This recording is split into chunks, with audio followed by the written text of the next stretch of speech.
दिवसाची सुरुवात झाली, की घरातील कामांना सुरुवात होते. आता ही रोजची कामं आहेत, जी की न चुकणारी आहेत. त्याच्यामुळे ती आपल्याला रोजच्या रोज करावीच लागतात. तर सगळ्यात आधी येत नाही ते सोफे वगैरे जे आहेत ना, तर ते मी झटकून घेतले. उशा वगैरे ज्या आहेत, त्या सुद्धा व्यवस्थित सेट केल्या, जेणेकरून हॉलचा जो लूक आहे, तो सुद्धा छान दिसेल. त्यानंतर मग घरं वगैरे झाडली. आता वेळ होती ती म्हणजे बेडरूम क्लीन करायची. आता बेडशीट वगैरे जी आहे, ती व्यवस्थित अशी सेट करून घेतली आणि थोडीफार एक्स्ट्राची कपडे होती. मग त्यांच्यासुद्धा घड्या वगैरे घालून पुन्हा कपाटामध्ये आहे तशी ठेवून दिली. आता पसारा हा दुसऱ्या दिवशी पुन्हा आहे तेवढा होणारच होता. पण तरीसुद्धा मनाला समाधान म्हणून पुन्हा सगळं जे आहे ते व्यवस्थित असं आवरून घेतलं.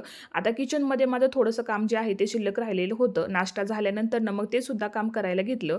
दूध फ्रिजमध्ये ठेवलं आणि ते लगेचच वरणाला सुद्धा फोडणी देऊन घेतली. आता माझे जे सासरे आहेत तर त्यांना नाश्त्यामध्ये त्यांना भाकरीच लागते. त्याच्यामुळे त्यांच्यासाठी सुद्धा इथे लगेचच भाकरी जी आहे ती सुद्धा मी बनवून घेतली आणि सगळ्यात शेवटी मग किचन जो आहे तो पूर्ण क्लीन करून घेतला.